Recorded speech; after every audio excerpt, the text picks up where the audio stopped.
Unspoken Issues.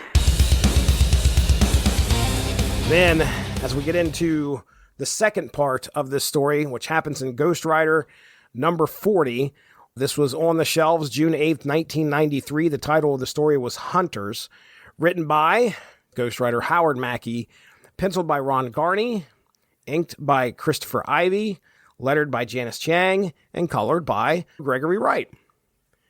As we get into our second part of this story, Blade's terror returns to New York in a brutal, unhinged crusade. Now calling himself Switchblade, after reading the cursed Darkhold page, he stalks the streets with vampiric fangs, glowing eyes, and a sword, murdering anyone he deems touched by the occult, while sparing ordinary humans at least long enough to let them live with the memory. In the Bronx, he immolates a healer after sparing her child, vowing to wipe out Ghost Rider, Doctor Strange, and the rest of the supernatural stain. Word of his killing spread fast. Demogoblin, riding a flaming glider and hungry for supremacy, swoops into Soho to interrogate a terrified sorcerer and learns that the Demogorge, a god-eating force, has returned. Seeing in Switchblade a kindred apocalyptic zeal, Demogoblin seeks an alliance, imagining a future where he alone rules over the ashes of demonkind. But Ghost Rider and Frank Drake answer the call. The spirit of vengeance intercepts Demogoblin, and the two clash in a firefight of chains, pumpkin bombs, and hellfire. Demogoblin survives only to be incinerated later when Switchblade turns his newfound power against him. Blade's hunger for occult strength grows with every killing, absorbing abilities, taunting Ghost Rider with the knowledge he now commands the very powers meant to stop him. The battle explodes into a rooftop spectacle that throws the city into chaos. Frank urges Ghost Rider to find Louise Hastings and her group for answers about the Darkhold while he covers their retreat. The final pages promise that the hunt will continue in Darkhold number 11, where Switchblade's next targets, the Redeemers, and the rise of Modred will push the conflict still further. I kept reading it as Mordred. Right. And then I realized that it's actually Modred. Am I right or wrong there? No, you're correct. It's Modred. Okay. Mordred is like, what, King Arthur's cursed son? Right? Sure. I'm not sure. I think Mordred is a character in a comic, but I don't remember where. Maybe a DC book or something? I think he usually shows up with Morgan Le Fay. Okay, that makes sense. Of course, she's... Yeah, he's the illegitimate... Oh, and he's been recast as a mutant in the Krakoa era. Oh, really? And I think his power was something like nobody liked him. That's half sarcasm, but there was something to that. Yeah. Okay. Yeah, so he's Arthur's illegitimate son, so he's probably shown up in Marvel, DC, and everybody else. Gotcha. But that's not who this is. Yeah, that is not who this is. Modred is I assume he's been around for a little bit because it seems like the Redeemers have run into him quite a bit. I've got a hero click of him. Okay. He's established that. He was more old-timey than what he's got, like a leather jacket and chains and no shirt because he's edgy. Oh, yeah. Yeah. I'm looking here. He's got a 70s era comic. So he's another one they dusted off to reintroduce in the 90s, it looks like. All right, cool. All First right. appearance, Marvel Chillers number 1. Yeah, I was going to say that he had something to do with Man-Thing and Howard the Duck, but I was getting him mixed up with Korak. Okay. Who was another old-timey sorcerer dude. All right. All right. So, you guys ready to talk about the second issue? Yep. Ready. All right. Evan, I'll let you go first. So, Ron Garney. I was glad to see Ron Garney. Once we identified the threat was the Demogorge, which I don't think was mentioned in the last one, but I was like, well, you guys really need to get those kids from Hawkins, Indiana in to take care of this. See, I saw Demogoblin. It kind of feels like if you hung around long enough in the 90s, Demogoblin would show up. They were trying to make Demogoblin a thing, for sure. Yeah, I mean, I don't know much about him. I just know, like, oh, yeah, hey, it's the 90s. There's two superheroes. Oh, here comes Demogoblin. Mm-hmm. Let's see. I get distracted by little details like why Ghost Rider was running. I'm like, shouldn't he have a bike? He probably just parked it somewhere. And then the Blade's fishnet collar. I was like, did you absorb part of Zatanna's closet? But the opening with him killing the healer, that was pretty brutal because you're like, okay, I get it. Sorcery, the occult's bad, but she's not hurt. Dude, come on. I did say killing them one by one seems a little inefficient. I questioned that there was nothing supernatural between Boston and New York. The cover we get on the inside looked a little odd with Switchblade stabbing Ghost Rider and Demogoblin on his back. It's rendered a little better inside where Blade just stabbed both of them. And I'm like, oh, okay, Ghost Rider, excuse me. No, we'll just go right through you. And then I did not know there was the one girl that Blade decided to go kill on a roof, which I understand was for dramatic purposes, so the fight could continue elsewhere. And then she mentioned Caretaker, which is an established Ghost Rider character, right, Chris? Yep. In my mind, I'm picturing Sam Elliott in the Ghost Rider movie. Right. Don't know if that's accurate. It's the best part of that movie. He doesn't look like Sam Elliott in the comics. Oh, well, you can't have everything.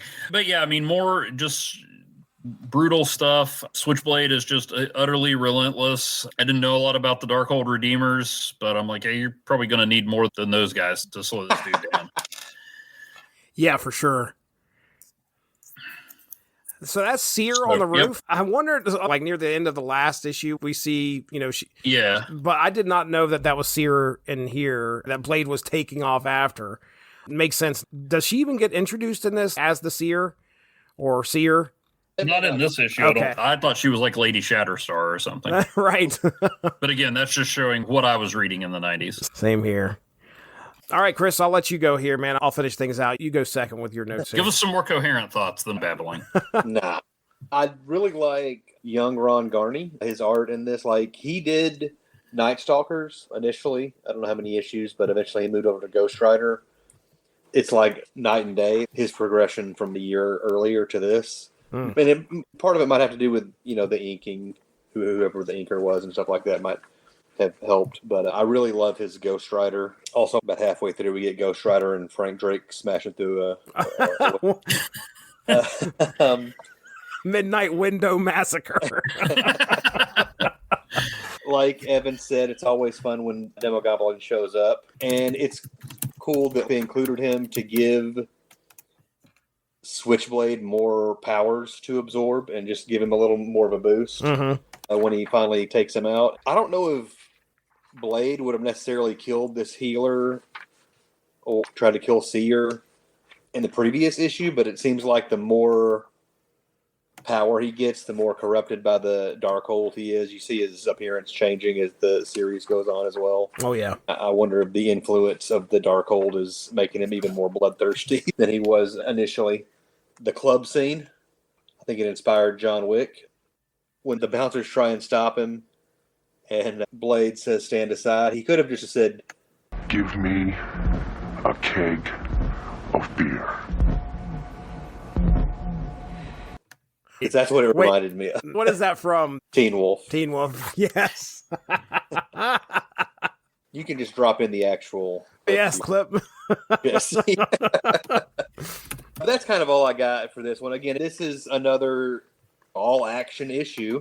We do get to see Ghost Rider getting whooped pretty good, taking some shots from the Hellfire shotgun, which we know he doesn't like. One of the things, Frank Drake using Linda, his weapon, he mentions, I'm tinkering with it on the fly, trying to keep up with Switchblade and all of his powers and stuff. I'm not sure what all that thing can do. It's not explained here much at all, but I wonder if in the Night Stalker series it's more clear. I think there's maybe some nanotechnology, and it also uses magic and stuff. Evan, look up Linda and give us a rundown there when we'll babble a few more minutes here, but come back and let us know what Linda can do. I'm kind of curious. I just know she zaps supernatural things. Okay. I think in the first... Sorry, I was looking up. I've got an even weirder rabbit hole for you. Okay.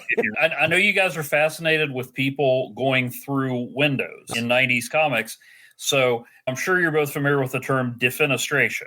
I've heard... The first time I've heard that was... What is that, is it a Grant Morrison book? Or, shoot, the Defenestrator is a character. if I remember correctly.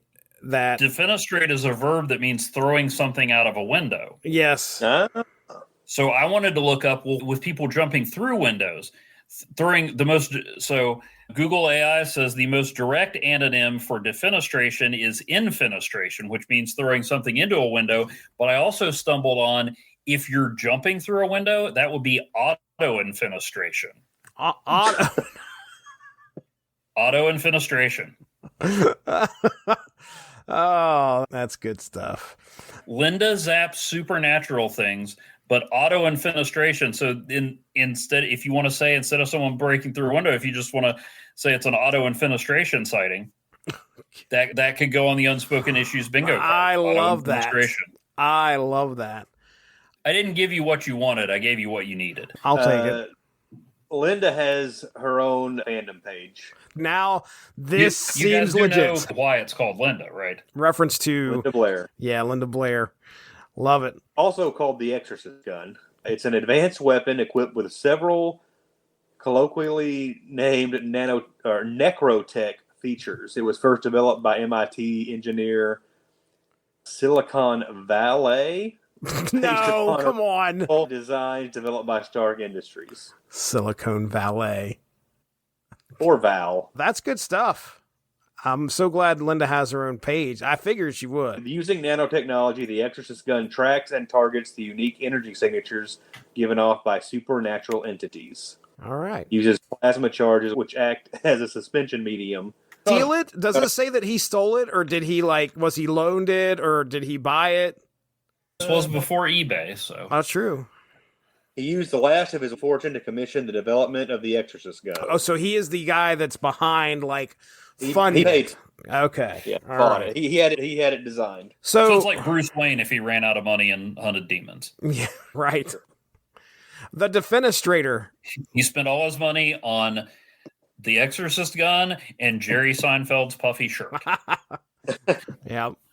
The Defenestrator, first appearance, Hitman number 18 from DC Comics, September of 1997, and he was affiliated with Section 8. So there you go. A Garth Ennis creation, by the way. I was getting them mixed up there. I've lost interest. You've lost it. Boo. Boo. You know what, Chris? I've been giving you a hard time this evening, but I'm with you on that. Yeah. All right. So did I jump into my notes yet? I don't think so. Yeah, Demogoblin showing up here, just like you said, Evan. It's kind of expected, but I mean, why not? He fits. Yeah, definitely fits this story. That's for sure. And it's not like somebody was running an insurance scam and Demogoblin popped up. Yeah, I also agree with you, Chris. The art here by Garney is great. We're definitely, there's some great close-ups of some of the characters, specifically Demogoblin. I mean, I don't know how nasty his face could be. Blade's face is nasty. The flaming skull on Ghost Rider, when you get a close-up there, it's just awesome.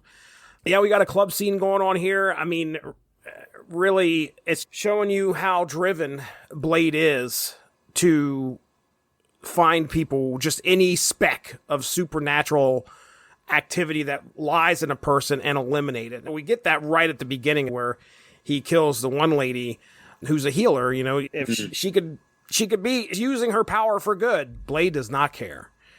And he is just like, well, okay, you're going to die. So yeah, this is, again, peak what I was expecting from this. Demogoblin is the only one that dies in this issue, right? No. And the healer. Well, I mean, the healer wasn't somebody that's been around before. Oh gosh, if they don't have their own fandom page, they're not a real person. Okay. So Demogoblin's out, and again, it's just the power of Blade. I mean, he's stabbing Ghost Rider here. He's going to do this again in the next issue. He's going to stab somebody to get to the other person behind him. First time, it's a pretty impressive move. The second, it's like, come on, just mix it up a little. Right. This is pretty good. I mean, Blade is a threat. Luckily, we know that Ghost Rider probably would have been dead if it wasn't for his buddy popping in there, Frank Drake. If his buddy Frank Drake wouldn't have showed up there. So far we're in issue 2, and Blade's appearance just keeps getting more monstrous. All right, let's go ahead and pick a panel. Chris, you went first last time. I'm going to go first this time. I wrote my panel down for a few of these, and then some of them I didn't. I want to go with the first time we get a really good look. Okay, yeah, close up, where Ghost Rider is choking out Demogoblin, two very different people. Yeah, where Ghost Rider has got the chains around Demogoblin's neck and choking him out, and he's like, "Time to die, demon." And Demogoblin's just, got a tongue freaking 3 feet long and drool coming down his purple lips and fangs. I like that. I'll go with that panel right there. So, Evan, you'll go next. All right, let's see. I almost picked that one, but I'm looking at the wrong issue. That would have confused me. Okay, I'm assuming the page numbers on Unlimited match up. Page 15, panel 2. Oh, it's the auto-infenestration of Ghost Rider and Frank Drake. Oh, perfect. What more can you say? They are making an entrance. Yes, they are. Mine is going to be page 17, panel 2, which is when Switchblade is swiping at Ghost Rider with his clawed hand. That's good stuff. His tongue flapping in the breeze.